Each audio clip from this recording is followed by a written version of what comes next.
在播音室中為你分享同步這漫漫長路，和諧歌聲伴隨，齊來一起傾訴。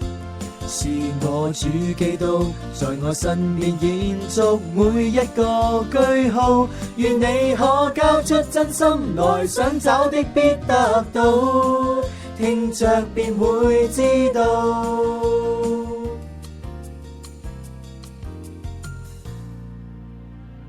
Hello， 各位收音機旁邊嘅聽眾，大家好，歡迎大家再一次收聽逢星期六下晝4點至5點天主教宗教節目《漫步心靈路》。咁今日喺直播室入邊呢，有我 Mary 啦，同埋我有兩位拍檔嘅，咁就係Alice 同埋Samuel 嘅。Hello， 你哋好。Hello， 大家好 Samuel。係啦，咁咧今日咧 Alice 又同我哋一齊做節目啦，咁啊大家聽眾都知道啦，梗係又係有關呢個健康嘅精神嘅話題啦。咁亦都係同以往一樣啦，咁都係兩個環節啦。第一個環節係咩啊 Samuel？ 就係聖經話我知。係啦，咁咧我哋聽完聖經話我知之後咧，我哋先至會再請Alice 出嚟咧，就同我哋做分享嘅。咁不如事不宜遲啦，我哋就聽咗聽日嘅福音，睇下聽日嘅福音會帶咗一個咩信息俾我哋先。咁跟住咧，我哋就開始我哋第二個環節嘅。今天呢，我們是7月21號，也就是慶祝平日的第16個主日。我在沒有講今天的這個讀經以前呢，我想跟大家說幾句關於大聖若瑟的話。50年以前，我們知道這個彌撒裏邊感恩祭只有一個，就是現在的第一個。那裏邊有很多很多聖人的名字，但是沒有聖若瑟。後來呢，就是50年以前呢，教宗若望第23世他要把聖若瑟的名字加進去，所以就加進去了。可是呢，大公議會以後又出來很多的感恩祭，第2世、第3世、第4世等。我們一般人大概聽第2世的比較多。那個時候呢，就把所有的聖人的名字完全取消了，那麼大聖若瑟的名字也取消了。那麼就是1個月以前呢，教宗方濟各他說我們要把大聖若瑟的名字加進去。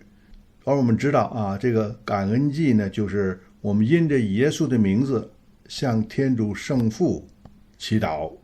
我們也很清楚知道大聖若瑟他的在我們救世主的這個工作裏邊佔着非常重要的地位。當然我們知道耶穌12歲的時候在聖堂講道以後，就跟着父母回到家裡聽從父母的話，這是我們最後一次聽到大聖若瑟的話。以後呢，福音裡邊就再沒有講大聖若瑟了。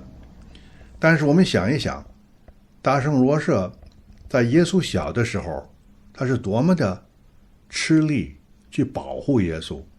我們可以很容易想象到，每天他都有機會，不但有機會，實際上也常常的抱耶穌，每天都要抱一抱，直到呢耶穌長得比較重了，抱不起來了那時候為止。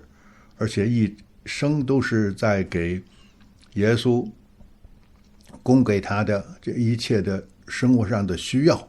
有的時候呢也講解聖經，所以大聖若瑟在我們救世的工程裡邊有很大的功勞。所以第一呢，我們要感謝我們的教宗把這個大聖若瑟的名字加進去了。我們也要提醒自己一下，大聖若瑟也是我們中國人的主保，中國的主保。當初在上海開公議會的時候，他們就說誰來做中國的主保比較好。他們說中國那麼大，而且多一半呢都不信仰基督的，所以只有大聖若瑟可以做我們的主保，可以幫助我們。所以這就是關於大聖若瑟的事情了。那提到今天的這個讀經裡邊，最要緊的也是跟我們講一講我們待人接物應該有的這個規矩禮貌啊。禮貌就是也是愛人，從愛人出來的。我們的天主造了我們按照自己的肖像，也叫我們彼此相親相愛，所以這是很要緊的事情。我們看今天圣经里边、福音里边讲的故事呢，我们大概都很清楚。耶稣到一个都市里边来，里边有2个姐妹来迎接耶稣，一个是曼德，一个是玛丽，把耶稣接到他们家里边来。然后呢，他的妹妹就坐在耶稣的旁边听他讲话。那么他的姐姐呢，就到厨房里边忙着招待。后来呢，他的姐姐就出来跟耶稣说：“你看，你让我妹妹一个人，让我一个人去料理厨房的事情，你就不让我妹妹来帮帮我吗？这样2个人比较好一点哦。”耶稣说：“不是那样的，人都为很多世俗上的事情忙，但是呢，你的妹妹选了一个最好的部分，就是她坐在这里听我讲话，我们彼此讨论，精神上需要的东西，这是很要紧的东西，所以我们要常记的，我们精神上、物质上都是很要紧的，我们也要知道。虽然是准备物质的东西很要紧，但是呢，准备精神上的东西呢就更要紧。耶稣不是在责斥那个姐姐啊，你好，你一个人在厨房里边忙，你不应该的忙，不是那个意思。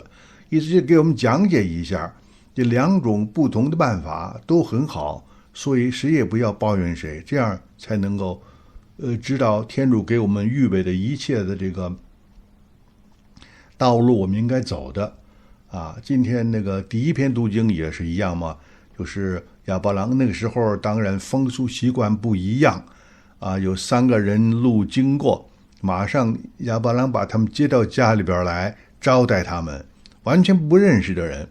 当然现在呢，第一，这种情形很难发生啊，因为那个时候呢人很稀少，走路走得很远的路遇不到一个人，忽然间见到人了就比较客气啊，所以这是当初的时候的风俗习惯。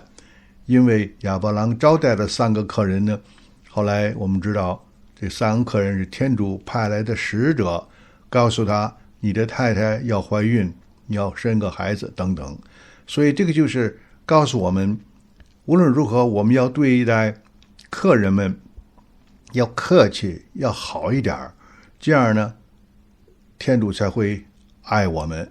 我们现在住在这个国家里边呢，有很多关于移民的问题啊，所以我们要看一看移民是怎么回事。我们大概很多人都是移民到这个国家里边来的，那么我们要带那个慢生的人、生人进来了，我们要表示欢迎。有的时候我们怕上当，怕被人骗，当然要小心。可是呢，我们无论如何，我们总要尽力的去接待别人。那么我们再说一下今天这个福音的事情。她们2个姐妹，一个呢是注意服务，另一个呢是默观。所以我们社会上呢，奉事天主有2种不同的办法。你看修会里边有的是默观的修士们、修女们，他们不出来工作，只在里边祈祷，做工这样。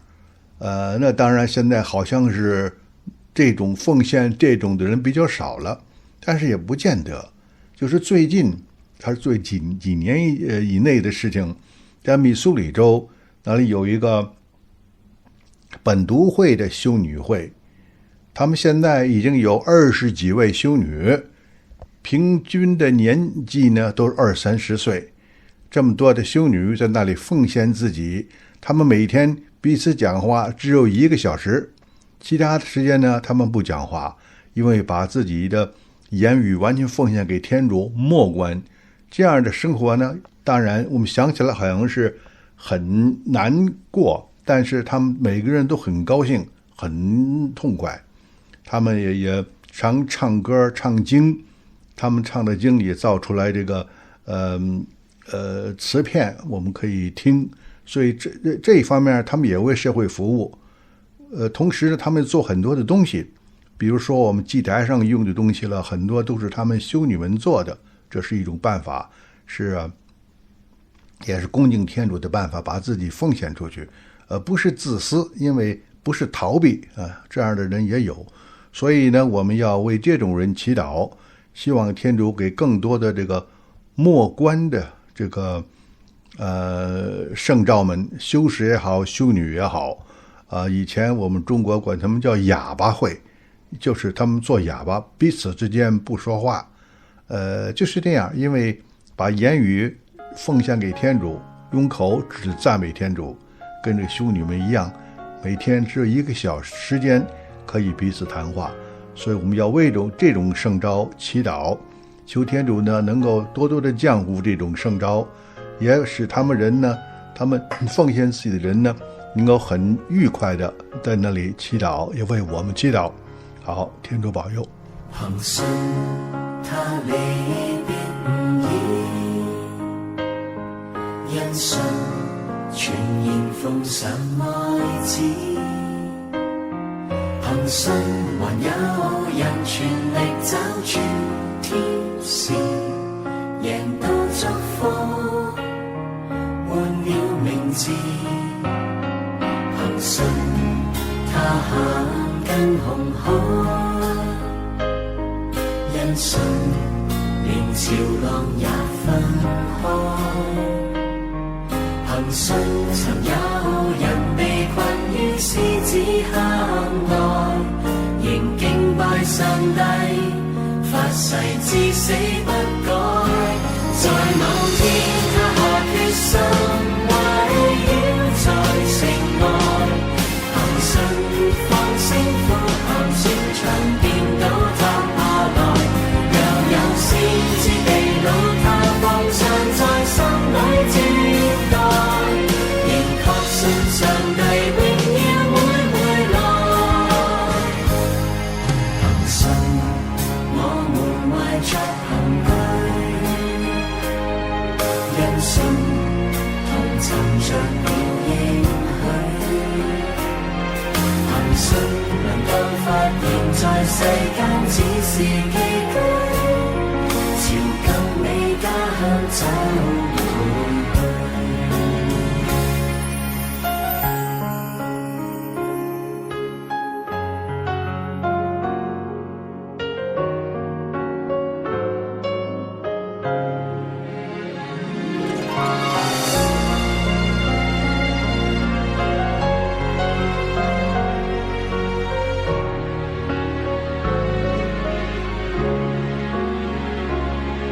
憑信他離別唔易，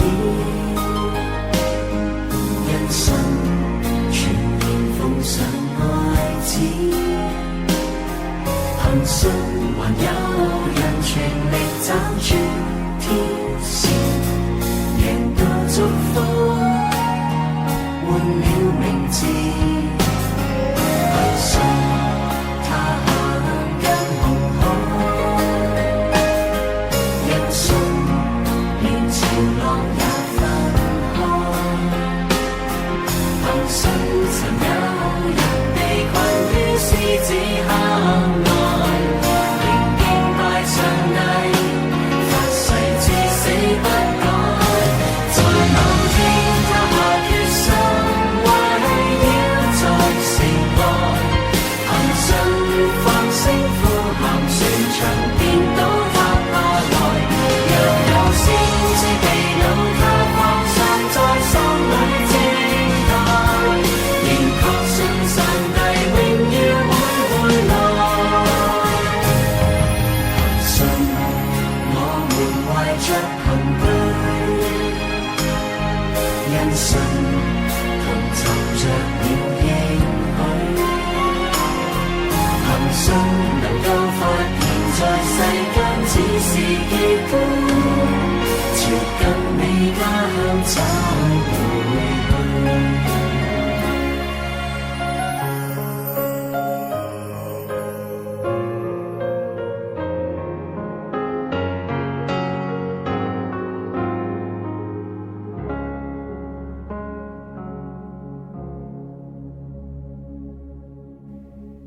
好啦，啱啱咧就聽完聖經話我知啦，咁跟就聽咗究竟聽日福音咧帶咗啲咩信息俾我哋嘅。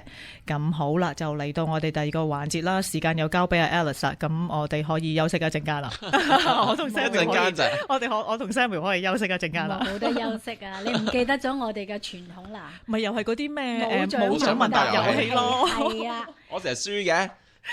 都冇獎嘅。好，可能遲啲會改變呢個遊戲規則。唔係，其實 Alice 頭先帶咗啲小食俾我哋，好好食嘅，係啊，已經長咗啦。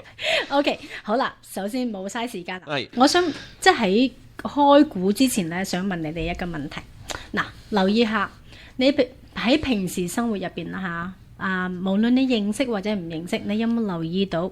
譬如有時行公司啊，去鋪頭啊，喺街啊，或者係自己身邊嘅朋友啊，或者家人，你係留意到某一啲人嘅性格係好特別嘅。講得坦白啲係都幾難相處下嘅。有啊 Mary 啲算唔算㗎？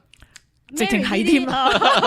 其實咧，你問得好喎。其實咧，我以下嗰個 topic 咧。即係其實基本上面咧係一個唔同程度嘅，所以咧，即係我喺某程度上面都係好難相處㗎。即係 Alice 講咁大堆嘢，兜咁大個圈，其實即係啫。咁我又冇話講係定唔係，但係你問我問答咗先啦，你答咗問題先啦 ，OK？ 咁你有冇咧？有冇遇到咧？我覺得。即係好似你話齋，就係其實唔同程度、唔同時候、唔同嘅 circumstances，會一定會有啲時候係某一啲人會annoy 到我啊。例子咧？例子啊，好簡單，有個同事佢專係負責每個星期四嘅5點前就要 make sure 所有人做好佢哋嘅 time cards。咁其實佢 take 佢份工非常非常之 seriously，咁甚至乎好多時根本全公司冇人冇俾佢鬧過，係為咗其實係為一件好小嘅事。咁其實再講翻，咁我哋好多同事之間都覺得佢可能精神上係有啲困擾嘅。咁我亦都唔會話反駁佢，亦都唔會話去同佢拗或者乜嘢。咁但係我覺得佢嘅性格同埋佢所做嘅係影響到其他嘅。即係佢嘅性格，佢嘅冇彈性嘅處理方法帶俾你哋困擾啊！已經唔係冇彈性，即係佢其實已經超越咗一個工作上適當嘅關係㗎啦。即係佢係咁，我覺得其實有我哋即係咁同事之間傾，咁其實佢應該係要揾一啲專業輔導。即係佢嘅行為令到行為影響到佢嘅説話，甚至乎我覺得係影響，即係佢塊面係紅晒啊！係啊，咁樣即係。OK， 嗱，留意到呢啲例子咯，佢自己嘅。即係表現啦，佢嘅樣啦，個面紅晒啦，或者佢嘅言行啦。OK， 好，你咧 ，Mary， 你有冇啲經驗係即係認識到啲咁嘅朋友或者係？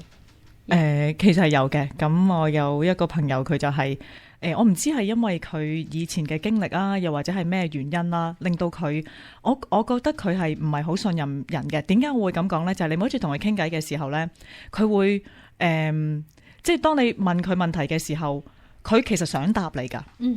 但係咧，佢會好隱晦，又或者係佢會一大輪，最後可能講住一句説話，跟住佢就話都係冇嘢啦。即係可能就係佢基本上佢缺乏咗對人嘅一份信心啊，所以佢唔係好想將自己嘅嘢講俾人聽啦。咁同埋佢即係你問佢問題嘅時候，佢可能會停咗30秒或者停咗成分鐘先答你嘅。即係你就會覺得喂，好困擾啊！你攞住個電話，我係咁喺度同你講電話嘅時候，你又 dead air 咗成分鐘，你先至好彩佢唔係長途電話。係嘛？即係真係好覺得好煩咯！即係喂，我同你講，譬如講10句嘢就可能，但係我可能要20分鐘先同你講到10句嘢，就係因為你不斷停啊，不斷喺度唔講嘢啊。咁我即係我自己係一個心急嘅人啦。咁我問你問題，你梗係即刻答我啦，大佬，你唔好等咁鬼耐先至即係我有少少覺得即係我又衰嘅，我會覺得喂，你好嘥我時間啊咁樣咯。係啊。但佢嘥時間之餘，佢亦都嘥自己時間，即係我咁睇啦。佢亦都嘥佢自己時間嘅。係啊，但係其實可能佢唔係想，佢可能佢有嘢想表達嘅，但係就因為佢可能缺乏咗一個對人嘅一份信心啊，所以佢唔敢同你講，亦都係佢可能要諗下，究竟我邊啲嘢我可以同你講，邊啲我唔應該同你講。即係其實係我唔係唔應該同你講，可能係佢覺得邊一啲嘢我同你講咗，未必會影響到我嘅，可能佢會覺得即係佢因為冇信心啊嘛，咁佢咪驚我同你講咗之後，喂，或者你同咗其他人講，咁會影響咗我嘅喎，或者你反駁佢啦，係啊，即係嗰種咯，即係佢對人哋唔信任。我覺得係咯，即係呢個係我自己睇到多。因為其實咧，即係人格障礙咧，其實係可以分好多類嘅。但係今日咧，因為時間嘅問題啦，我哋係今日專注係傾個英文咧叫做borderline personality disorder，咁中文咧叫做邊緣性人格障礙症。咁即係咪我啊？你邊緣人啫，我係邊緣嗰個。其實我相信我認識咗你一段時間，我相信你唔係咯，唔係邊緣啦，已經係好嚴重。邊緣嘅邊邊咧？但係咧，可能你會問點解我哋會傾呢個話題咧？點解攞出嚟一齊學、一齊討論咧？其實阿 Samuel 啱先都提出㗎，基本上邊佢對人哋唔信任或者係唔知道點 response，佢自己係。都佢嘥緊佢自己時間，或者佢自己都受緊苦，其實係好啱噶。我想帶出呢個信息就話，點解我哋今日要探討呢個呢？其實呢個 borderline personality disorder 呢啲人呢，佢自己真係受好多苦，佢自己好辛苦。以下我哋遲少少會講下，即係有啲咩象徵啦嚇。其實你真係留意到，哇！咁嘅生活、咁嘅心態、咁嘅行為，其實係好辛苦嘅。即係冇話講身邊嘅人先啦，身邊嘅人佢係見到你嗰下先會 annoy 你啫，先係煩你。但係佢係身處喺住喺嗰個身體嗰種思想行為入邊咧，係 non-stop 嘅。其實即係所以咧，我希望帶出呢個信息就話，我哋對佢了解多啲、認識多啲，然後希望咧就係大家即係清楚啲。就減少呢啲係標籤性啊，或者係或者係一啲歧視啊，係啦，減少呢啲咁嘅嘢。基本上邊咧呢個邊緣性人格障礙其實都幾普及嘅喎。你大約知唔知大約幾多個 percent 咧？我估你講到咁普及，有冇50%啊？哦，咁又冇，咁都好。你講我都係咁諗啊！佢講到咁普及，咁又冇，所以 Mary 你唔 qualify，唔使擔心。其實咧研究指出咧，大概係1至到2個 percent，其實爭咁遠嘅。其實都因為咧，即係講到如果我哋下邊咧講到佢個 symptoms 咧，嗰啲象徵咧，其實1至到2個 percent 嗰個 population 嗰啲人都係好辛苦噶啦，所以我哋攞出嚟講下。咁你都話點解會有啲人嘅性格咁點樣會咁樣噶？我哋知道咧，某一啲病啦就會係遺傳基因啦。但係呢個人格障礙咧，佢就係即係暫時嘅了解咧，就係譬如遺傳啦，譬如父母啊，都有啲咁嘅性格啊，有佢環境啊、心理因素啊，即係譬如話有啲人嘅童年啊，經過好多創傷啊，受到好多即係虐待啊，又或者係一啲疏忽啊，即係冇得到即係適當嘅照料啊，咁而產生嗰個人對自己，好似你啱先嘅話，佢好似都唔信任人，即係冇咗個 trust 喺度，因為佢自己成個成長過程入邊都冇人信任佢，冇人俾到嗰種安全感佢，即係佢冇一個好穩定、好 sure 嘅message 嘅信息俾到佢，嗰個人覺得自己我呢個係我自我，好有信心嘅自我，所以好多時佢哋自己係冇一個清楚好穩定嘅自我認定嘅形象喺度啦，所以佢哋有啲咁嘅性格。咁你哋估下啦，你覺得呢啲人嘅男性多啲定係女性多啲咧？我覺得女性多啲，會唔會咧？咁啊 Samuel 你覺得？我覺得男性多啲。點解咧？我覺得一般好 generalize 咁講，男性少啲中意同人溝通。我覺得女性係中意比較表達，或者即係會肯講出嚟。咁變咗，如果你成日好多嘢你屈住，或者你唔肯同人分享嘅時候，就好容易會轉牛角尖嘛，會扭埋一邊啊。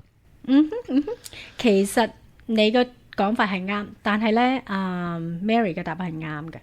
係女性多啲，仲係咧就係仲係2倍，比男性多2倍。咁多？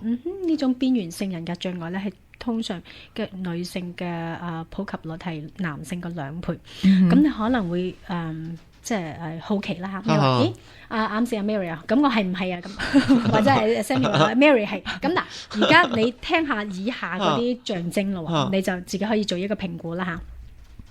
咁通常有即係符合人格障礙呢個 disorder 嘅人咧，佢通常都會對自己自信心啦，或者係自我形象咧係好低嘅。咁仲有咧就係好極端嘅，好似啱先 Samuel 嗰個同事咁咧，真係好硬性嘅，一係啱，一係唔啱。係啊，一係即係一係你好好人，一係就衰人噶啦，即係冇中間嘅，冇中間嘅。咁仲有咧，就好多時咧，佢哋覺得自己係想像出嚟，又或者係即係營造一個機會，覺得人哋係離棄佢嘅，或者係遺棄佢，唔理佢嘅。即係話你唔理我啊，好似即係男女朋友咁你掉我，你飛我啊，即係啲咁嘅性格。咁仲有咧就係好 moody， 好情緒化，係強烈嘅情緒化，同埋好即係過分嘅憂慮嘅，即係成日嘅生活態度都好憂慮嘅。好多時咧都係極度嘅覺得自己孤獨，同埋咧覺得好空虛嘅。咁仲有另外一個象徵咧，就係強烈嘅。有憤怒啦，嗰啲好難去控制自己嘅情緒，好容易發脾氣，即係可以話真係好快，好易撻着，係啦，好容易就嚟噶啦，好難控制嘅。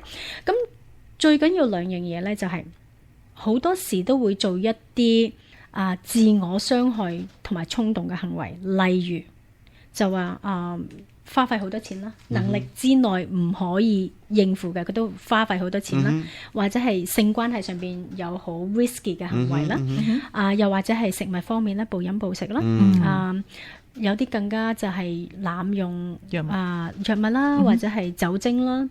咁最明顯嘅人格障礙症嘅其中一種咧，就係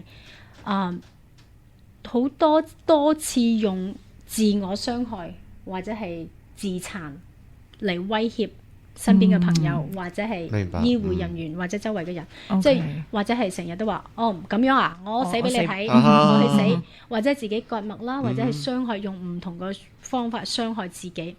當你見到即係咁嘅，譬如我做評估嘅時候啦，見到一個新嘅 client，我做評估，如果佢有咁嘅行為、言行、態度、表現、情緒，即係呢個咧好肯定，我會就知道呢個人係特別需要有特別嘅方法去照顧佢。咁你哋仲有咩問題咧？咁知唔知咁頭先你講嘅嗰幾點，亦都係譬如屋企人啊，或者朋友可以留意到身邊嘅朋友或者屋企人有冇呢啲咁樣嘅特徵？其實係㗎，即係我相信啦，聽眾啦，收音機旁邊嘅聽眾，我相信咧。好多人都會遇到有啲即係咁嘅性格嘅人，我哋之前都講啦，係一個spectrum，叫做一個範疇，係咪？即係一個範圍，即係有啲係比較極端啲，有啲係輕微啲。你唔會就咁兩 group 人，一 group 就係，一 group 就唔係咁樣噶嘛。咁所以即係個程度唔同啦，個嚴重性唔同啦，同埋有唔同嘅方法去處理或者去了解唔同嘅 situation。係啦，咁樣即係就係啦。了解當我哋知道咗呢啲人格障礙症有啲咁嘅象徵嘅時候咧，因為你諗下啦，如果個人係有咁多即係咁唔安全、咁衝動、咁即係嗰啲行為係咁 high risk 嘅時候咧，你覺得自己感受你會點啊？即係如果你係嗰個人有啲咁嘅情緒嘅時候，我想問咧，其實咧，你頭先講咗好多點啦，係咪？咁仲幾多點先叫做有人格障礙？Very good， 我唔記得咗，多謝你呢個問題。我可能中一兩點喎，因為我做乜啲喺度諗緊，你頭先有睇下我有冇啲樣噶嘛？唔係我張字，阿 Mary 張字寫到滿晒嘅喎。其實真係問得好好，即係如果咧，譬如我哋見新 client 嘅時候咧，我哋即係唔認識佢時候咧，就譬如即係幾點啦，即係我哋 DSM-4 而家 DSM-5 啦嚇，我哋就會有啲 guideline 俾我哋。你知咩叫 DSM 啊？係啊，即係一個點樣坦白啲講咧，就話一個一本好厚嘅書，即係咧就嗰本書入邊咧就係講俾我哋聽每一個精神病徵係明白有啲咩 criteria，明白即係佢一本好似醫學書咁嗱。 OK 哦，有啲咁嘅 symptom 就係屬於呢個感冒問題啦，係啦。如果有咁嘅 symptom 就屬於傷風一啦。本手冊係啦嗯，一本係指引嚟嘅，嗯哼即係話精神科嘅指引嚟嘅，即係如果有咁明嘅呢幾點就係就屬於呢一樣嘅，係啦。咁因為呢個指引就係一個溝通嘅橋梁啦，醫護人員之間橋梁就話哦，呢個有啲咁嘅，我哋屬於呢一類型咁樣嘅類型，我就點樣去因應嗰個情形而提供治療咯。咁呢個咧就係5樣，我 OK 即係其實仲有一啲嘅，即係我係主要都係講係最緊要嗰幾樣。就係啊如果係啊有符合5樣或者以上咧，就係即係有呢啲咁嘅象徵。其實唔係一件壞事嚟嘅，即係我哋攞出嚟講，唔係話取笑啦。我哋知道咧，好似 Samuel 取笑阿 Mary 咁啦。其實咧，我哋唔係攞呢個話題嚟係即係tease 或者係睇低或者係貶抑其他人，即係受緊苦嘅人。但係我哋點解要攞出嚟傾咧？就話當我哋了解多啲嘅時候，認識多啲嘅時候，我哋識得點樣去應對，同埋好似即係我好多時都話，即係做宣傳嘅教育啊，做 education 啊，就話當你了解多啲嘅時候，你嘅會嗰個同情啊，或者係點樣講咧？其實你明白人哋多啲，你就會知道即係你可以感受到人哋咯。係啦，會唔會咧？多啲包容，即係你多啲包容佢話，知道我知道因為佢係咁嘅，可能係遺傳咯，又或者係佢自己過往嘅生活經驗。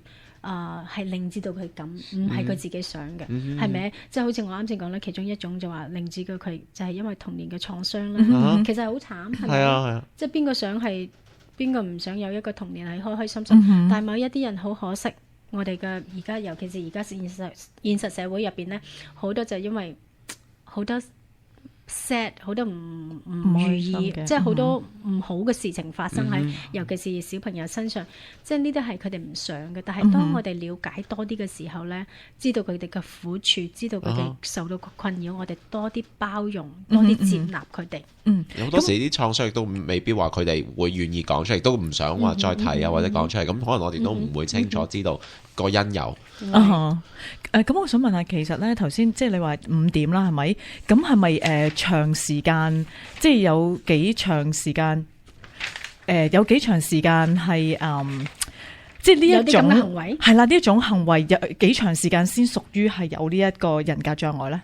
其實問得好好，但係咧，我覺得呢個咧就係通常如果我哋小朋友咧，你就唔會俾到呢個診斷佢嘅。就係通常咧，我哋譬如我而家我工作啦，我係見成年人嘅，我成年人係18歲至到以上啦。所以我哋做評估嘅時候，見到佢已經生活已經一向嗰個生活模式或者係思想模式。嗰個行為已經係一段長時間㗎啦。譬如我啱先咁講啦，係傷殘啦，即係自己自我傷害嗰啲行為咧，唔係一次，即係一次嗰啲我哋即係唔可以肯定可以俾到呢個 diagnosis 佢。但係如果佢已經係即係已經會重複咁有呢啲咁嘅思言行為嘅時候，個思想係非常之極端嘅，黑定白。譬如今個星期見咗我，Alice 你好 helpful 啊，你好好啊，好 nice 啊。下個星期一講錯一句説話或者咩 you're bad，你係一個唔好嘅，你幫唔到我，you're useless，你冇用啊。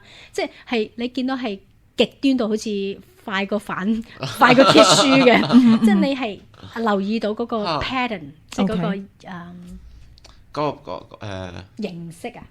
個模式啊，或者係咯，有即係好異常嘅一個狀況見到出嚟啦。即係唔係話因為嗰日我因為突發嘅事件令到我心情唔好，所以我好嬲或者係咩？即係你見到係長時間一段咁樣嘅重複嘅性格喺度，你見到佢嘅思維啊，即係思想係非常之極端啊，又或者係即係一向都對自己嘅自信心係好低啊，即係 confused，即係自己我嘅 identity 係咩啊？咁即係你見到咁多樣嗰啲象徵咧，你係 pretty much 你係即係好快你係感受得到嗰個人係點樣嘅。OK，咁好啦，咁或者我哋休息一陣間翻嚟咧，先再繼續同 Alice 喺度分享下有關呢個人格障礙係點樣嘅。好，天主教宗教節目《漫步心靈路》，逢星期六下晝4點至5點喺 AM1400 播出，以及喺星期日晚上8點至9點重播。網上收聽請瀏覽 crossradio.com。如有任何查詢、意見或分享，請致電415-335-9329，或電郵到 crossradio.sf@gmail.com。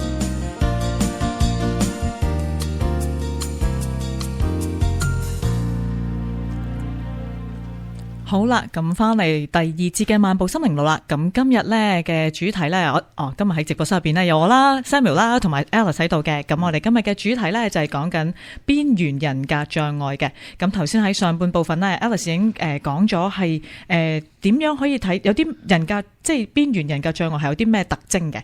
咁頭先已經講解咗啦。咁喺下半部分，咁啊 Alice 你會同我哋講解啲咩咧？其實咧，我就想講下我工作上邊咧遇到呢啲咁嘅 client 即係我自己嘅態度啦，或者係工作經驗點樣去同點樣處理？係啦，點樣處理？咁其實咧講起呢個呢個 borderline personality disorder 咧，呢類嘅 client 咧，普遍嚟講好坦白係。任何醫生或者 clinician 佢哋都好驚嘅，好唔中意見佢哋嘅。因為你試諗下啦，呢啲以上嗰啲性格嗰啲行為，邊個想照顧，邊個想相處？同埋最緊要咧就係呢一類型嘅 client，佢係將好多時都將自己唔好嗰一面反射俾對方，即係譬如佢自己不滿啊，自己唔好嘅嘢咧就 project。即係投射喺你身上邊，即係甚至你唔係咁，但係佢都覺得你係咁樣嘅時候，變咗好多時咧就會即係造成佢自己個人啦，或者係如果同佢住嗰啲家人啦，或者係社會上面都好多困擾噶。你可唔可以想像下就話，因為佢自己已經即係 they don't feel good about themselves，佢哋覺得自己係冇一個正面嘅自我形象，跟住家庭啦嚇，即係你咁嘅人點可以維係一個健康嘅關係先，再點解我話會造成社會嘅困擾咧？就話當佢每一次即係覺得自己係威脅啦，或者係真係用傷害自己嘅行為嘅時候咧，一定要用社會嘅資源。冇錯，係咪？所以係即係對於佢自己個人啦、家人啦、身邊嘅朋友啦，或者係社會都係一個困擾嚟㗎。咁再翻到 clinic 嗰度咧，即係我哋工作上邊咧。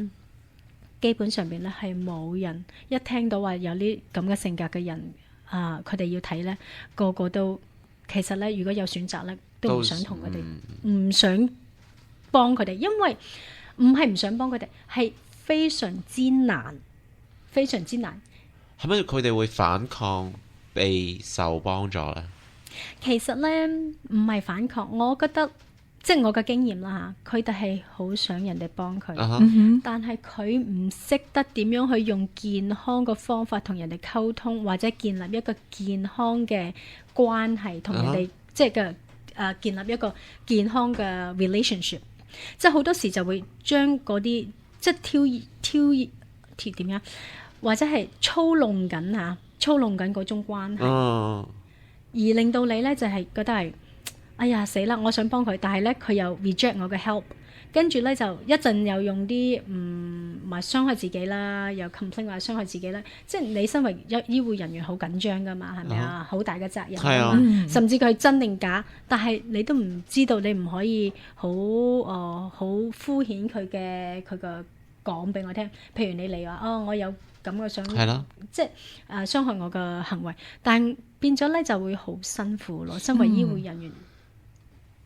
即係你會係好攰啊，因為你好想幫佢，但係咧佢又唔會接受你嘅幫助，但係又想你嘅幫助，但係又成日批評你，一時又好，一時又唔好，好容易令到人哋好攰咯。但係即係喺講咗咁多係負面嘅特徵啦，其實呢一類型咧，佢哋都有好多長處嘅。其實佢哋係好聰明。好敏感，同埋咧佢哋係好點樣講啦？即係好好快啊，反應好快。因為如果你講啲咩咧，佢可以即刻睇到你，即係你個弱點又好咧，咩都好啦，佢可以即刻可以反駁你。係啦，所以你有冇留意到，即係你身邊都有啲係嘅。佢其實個理解能力係好快嘅，個理解能力好高應該話。但係最大嘅問題咧，就係佢哋唔識得用佢哋嘅長處，去用一啲健康嘅方法去面對佢哋自己嘅障礙。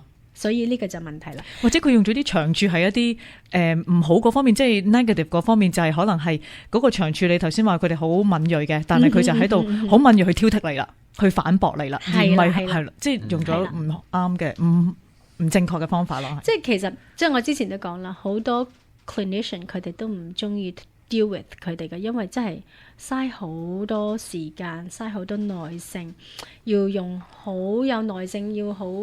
即係你要點樣講呢？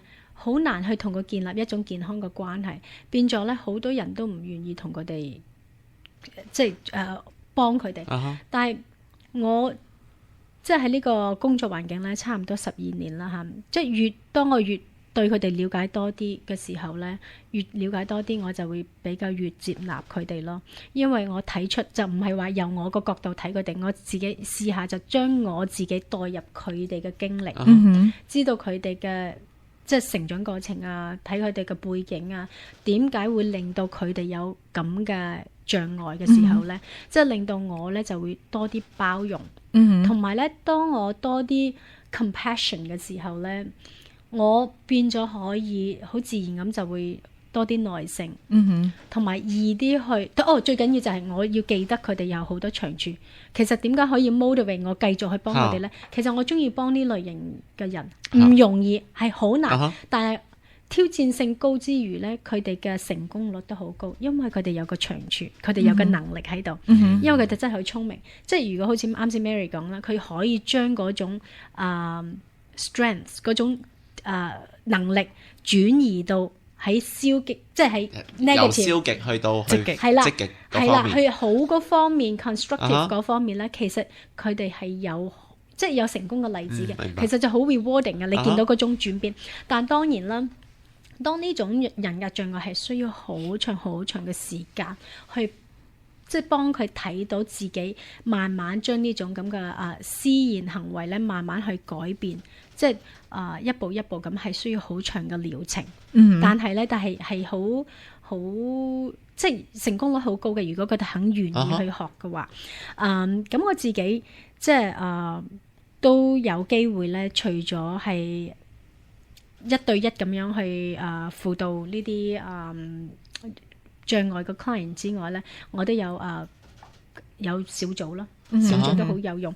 所以或者你自己都會問即係你覺得邊樣嘢最有效啊？咁好多人都會覺得話藥物啦。其實對人格障礙咧，即係我自己啦嚇，我嘅經驗咧，我覺得藥物係只可以幫助佢人格障礙附帶嘅其他情緒問題。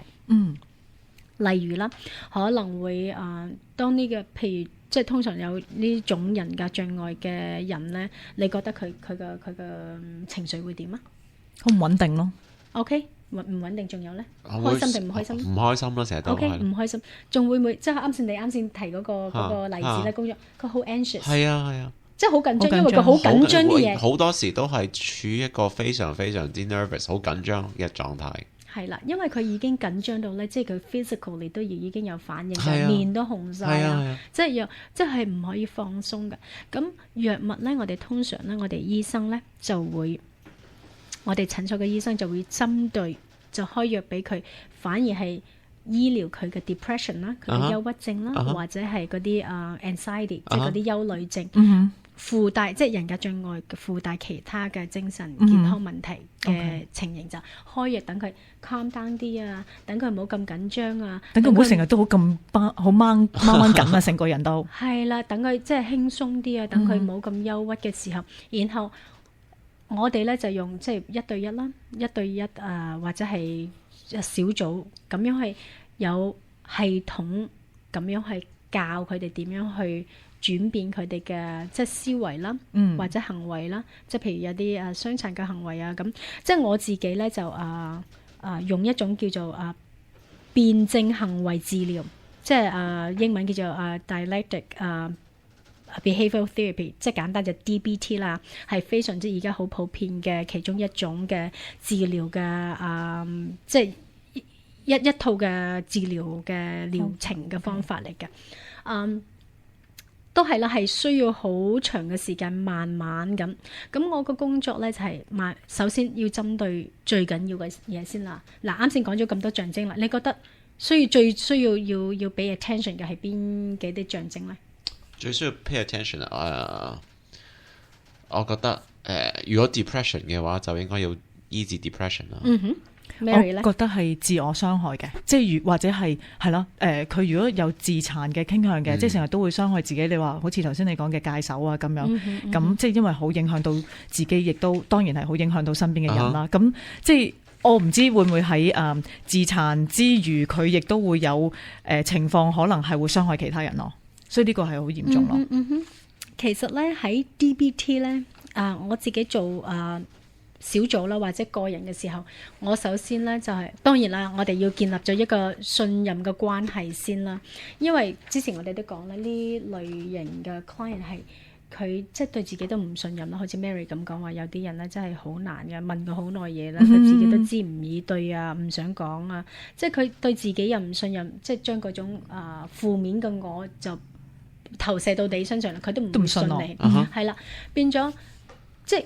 我同嗰個 client 真係要技巧地要建立一個信任關係先，呢個好緊要。好多時呢，點解佢哋受咁多苦，自己受苦，身邊嘅朋友家人又唔接受佢哋，又或者即係自己不斷咁做一啲好 negative 嘅方法去處理面對自己嘅生活，就係因為佢哋自己冇一套比較係健康啲嘅方法去面對佢哋自己嘅問題，所以當佢哋咁 negative 嘅時候咧，將自己嘅 negative 都會投射到嗰啲 therapist 或者醫生啊、醫護人員嗰度，你都幫唔到我，即係佢自己冇一個健康嘅關係嘅。咁但係當你可以同佢建立咗呢個關係嘅時候咧，就好似真係要 target， 要面對邊一種緊要啲先啦。我哋都之前講過咧，有唔同程度嘅障礙啦，嗰個障礙，有啲真係未必係傷殘啦，有啲真係只係即係關係上邊。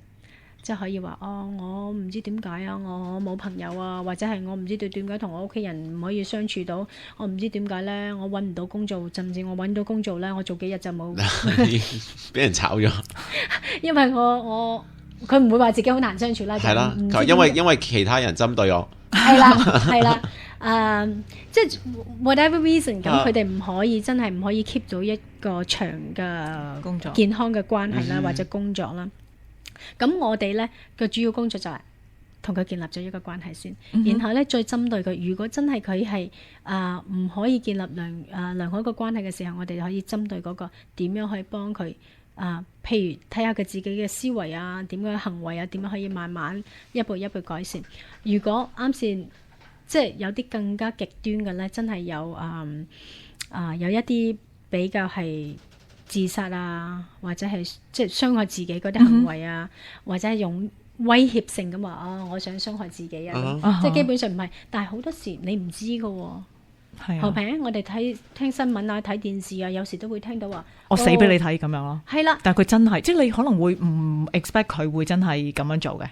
係啦，有一啲真係佢自己以為即係嚇下你啫，但係你有時唔知㗎喎，所以我哋有時好多時聽新聞啊，都會聽到話邊個自殺咗，但係可能佢就係譬如攞一個例子先啦，男女關係咁先算啦。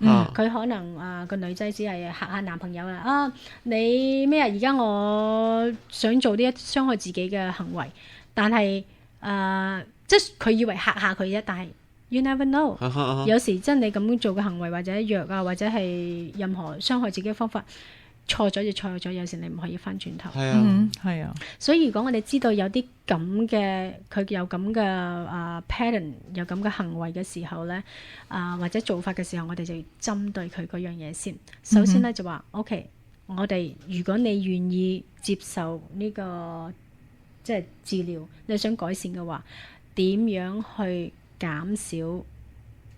初初係冇可能，如果叫佢完全冇呢啲係冇可能，我哋要一步一步咁話。OK， 你用咁嘅言行、咁嘅行為對你有冇幫助？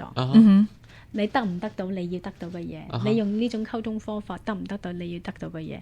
你得到嘅嘢係乜嘢？即係要幫佢用，即係嗰個同佢睇下點樣幾樣嘢選擇之中，點樣 come up with 一樣比較係對佢自己係比較有益嘅。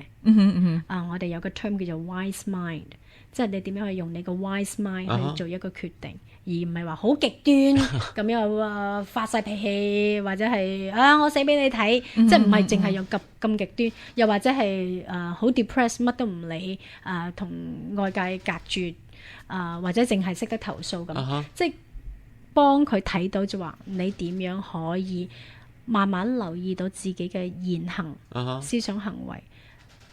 你而家做緊嗰個方法對你嘅生活有冇幫助？係啦，如果冇嘅時候，你有咩 steps， 有咩步驟，你可以願意慢慢去減少你嗰啲傷害自己嘅行為，又或者諗一出，我哋會同佢諗一齊諗一啲係邊一啲方法，你覺得係你可以做得到，而可以幫到你。即係用一個好logic、好理性，係啦，同埋一個好比較客觀嘅方法去分析呢一件事，而唔係加好多自己嘅情緒，或者加好多其他你以為人哋對你嘅情緒落呢件事度，咁可能會去處理比較得心應手啲。Right， 其實咧即係講係好容易嘅，但係咧對於呢個人格障礙更加難，所以就話。即係首先我哋即係我個做法就話邀請佢留意到自己嘅行為先，留意自己嘅情緒或者 emotions， 佢嘅情緒或者行為，淨係留意啫，就係 aware， 即係要 pay attention， 即係留意下，我而家有咁嘅，即係嬲緊喎，成身都興晒喎，或者咩喎，或者我有衝動想傷害自己，即係淨係要多啲留意，多啲即係感受到自己，我有啲咁嘅象徵啦，有咁嘅 symptoms 啦，即係 physical 或者係感情上面嚟緊啦，嗰啲好 intense， 嗰啲好點講，好強勁嘅感覺，好高昂嘅感覺，係啦，即係好 unpleasant， 即係好唔舒服嘅感覺嚟㗎。即係留意到，因為當你咧唔留意到嘅時候咧，就係即係好快嘅嚟得好快，變咗你就冇咗個時間去反，好似啱先阿 Samuel 咁講，理智咁去處理啦。因為你已經轉數太快啦，太急啦，即係嗰啲情緒嚟得太快嘅時候，你都冇一個空間俾你可以去你 process 唔到啦，已經係處理唔到呢件事。簡直你係 skip 咗嗰個步驟，你簡直係 skip 咗咧，就簡直係冇 process， 一嚟就嚟啦，即係一個極端，一係好，一係就壞。一係就係冇 feeling， 一係有 feeling 就係好嬲，或者係想即唔得啦，一定要傷害自己先係減輕嗰啲咁嘅唔舒服嘅感覺。咁即係最緊要嘅步驟就係等佢哋首先要留意下自己嘅情緒。所以我就 mindfulness 咧就係一個 practice， 就等佢哋自己要真係留意到靜啲，即係減慢佢哋嘅速度，係啦，減慢佢啲速度。就算你係即係情緒唔係唔好嘅，但係咧冇話咁極端到咧一下就嚟啦。一下就覺得嗰個人非常之好，一下好快咁就呢個人唔好，但係起碼真係要靜下留意下，真係要即係理智性諗下，嗰個人唔好係咪真係我諗真係咁唔好咧？幾個方法對任何人去處理一啲事都應用嘅喎。其實應用嘅，所以我就話，即係呢個點解邊緣性人格障礙就係因為佢哋已經去到一個極端。其實啱嘅，嗰啲技巧咧，講真，我哋咧都要自己，我自己教人咧，我自己 practice 㗎，我要不斷嘅 practice，因為我越練得多嘅時候，即係我就係咧，真係我要代入佢哋，咁我先會更加清楚啲點樣去幫佢哋做呢個 practice， 點樣去教佢哋係唔容易㗎。係，即係好簡單。你譬如你揸車嘅時候，你好容易去好嬲某一個人，或者 cut 你拎又好，或者佢跟你跟得好貼，然後 cut 你又點，即係點都好啦。其實可能就係你嗰一刻你好嬲，但係你事後諗翻，其實你只要你嗰一刻能夠自己 process 翻，好理性咁睇翻件事，咁你最多可能你遲1-2分鐘啫，你唔需要去反駁佢，或者令到自己嘅情緒好嬲，而人哋又唔知你嬲嘅，又甚至乎追翻佢，係啊，咁變得仲危險。係啊，咁所以呢啲我覺得其實應用過對我哋其他。其實 Samuel 你帶出一點就係我哋其中嗰個 DBT 入邊，我哋都會一個 session 我哋都會教嘅咧，就話嗰個有冇效率啊？即係每做一樣嘢有冇效率？係啊，係嬲㗎。譬如有人 cut 你線啊，或者咩係即係唔好受嘅。但係有啲人真係極端到咧，會追翻佢啊，講粗口啊，或者係真係跟埋。我有 client 同我真係嘅真人真事，佢真係跟嗰架車出去，去咗之後咧拍低鬧佢，係啦鬧。同埋咧，我哋真係聽完咗之後，我哋就幫佢評估啦。係啦 ，OK， 學你話齋，你有好多方法去處理呢樣嘢。即係我哋咧，即係冇呢個障礙嘅咧，就話係啊，有乜搞錯嗰個人咁噶？即係我哋可以係啊，唔好受，但係就 let go，move on，就會算啦，係咪？但係有啲真係極端嘅，佢唔識得，真係冇咁嘅彈性，咁嘅空間俾佢，就等佢冇咁極端，真係要跟到佢出去，追住佢。你講真啦，跟得出去，你自己嘥咗自己時間，嘥死時間。你嬲到死下，但係你仲要追到人哋出去，仲要停埋車去鬧人哋，或者係做一啲即係好極端、好嬲啦，唔會同佢 say hi 要嗰啲啦，係嘛？一佢未必有意去 cut 你拎嘅，咁佢都唔知發生咩事。二可能佢真係一個有危險性嘅人，可能令到你受傷害。依個反而仲驚。係啊，咁對自己有危險。嗱，依個我相信有50% 嘅人係有呢個狀況，亦都應該男士多過女士嘅，即係會追翻人。所以你都係想證實咧嗰個 statistic 係男性多過女士。唔係，但係即係其實都係啱嘅，所以我哋就幫佢睇下啦。你嗰個行為對你嚟講有冇效率先？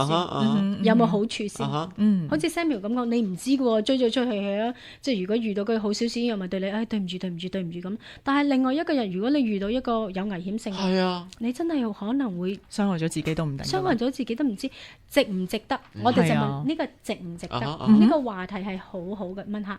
即係我哋唔係話想批判佢啦，唔係話想詆毀佢啦，或者係即係唔想話真係 label 佢咯，但係就話睇下你已經咁受苦啦，已經咁辛苦啦。如果你再繼續咁嘅行為落去，對你嘅生活、你嘅質素有冇好處先？係啊，所以我哋就要即係當我哋建立咗一個關係嘅時候，就要好坦誠嘅幫佢睇。我哋知道你係受緊苦，我哋唔想你繼續咁嘅心態、咁嘅生活模式落去，但係你願唔願意用唔同嘅步驟，慢慢去減少一啲，譬如傷害你自己嘅行為啊，做一啲決定咧，理智啲嘅決定啊，又或者有啲更加有效率嘅溝通方法啊，咁變咗即係等佢哋睇到嗰個好處同唔好處，然後自己去慢慢去調整佢嘅生活咯。所以就係其實。即係我自己都，所以我之前都講啦，係唔容易嘅，同佢哋一齊工作係好辛苦嘅。但係咧都好 rewarding 咯，好開心就見到佢哋如果可以真係 committed，係真係自己係願意去改善嘅時候咧，佢哋好多 potential， 好多即係咁嘅有咁嘅能力，有咁嘅能力可以去改善，都可以健康啲嘅生活，或者係有啲健康啲嘅關係。今日好多謝 Alice 上到嚟同我哋講解有關呢個邊緣人格障礙嘅，咁時間又真係差唔多啦。每一次咧同 Alice 做節目咧，都好，因為太多資訊，係啦，時間又有限。冇錯。咁如果大家有啲咩問題啊，或者有啲咩建議，或者係你想知多啲有關呢一方面嘅嘢，你可以打電話俾我哋啦。我哋嘅電話係415-335-9329，415-335-9329。咁呢個係留言嘅電話號碼，咁你可以留低你嘅口信，我哋就會覆你噶啦。咁或者 email 俾我哋係 crossradiosf@gmail.com 嘅。好啦，時間就真係夠啦，咁喺度同各位講聲拜拜。OK，再見，大家身心健康。下個星期再喺度同大家漫步心靈路，拜拜。若等候耶和華的人，就是最幸福的人，每天跟随着主脚步，不会后悔变改。若等候耶和华的人，他赐人平安的生命，痛苦眼泪都要离开，因他是我最爱。我知道他掌管未来，不要担心，出意安排，漫长的旅程他陪我走，他抱着我一起度过。我这一生有他存在的每个日子里，赐我有丰盛的生命，永不更改，唯有他是我的最爱。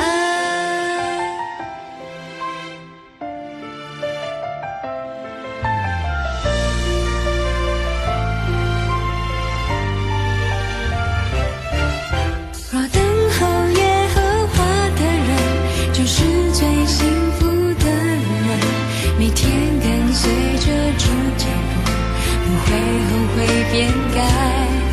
若等候耶和华的人，他赐人平安的生命，痛苦眼泪都要离开，因他是我最爱。我知道他掌管未来，不要担心，注意安排，漫长的旅程他陪我走，他抱着我一起度过。我这一生有他存在的每个日子里，赐我有丰盛的生命，永不更改，唯有他是我的最爱。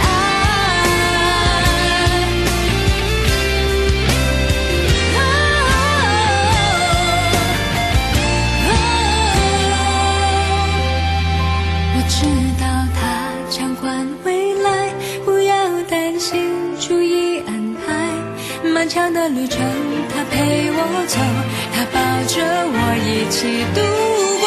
我这一生有他存在的每个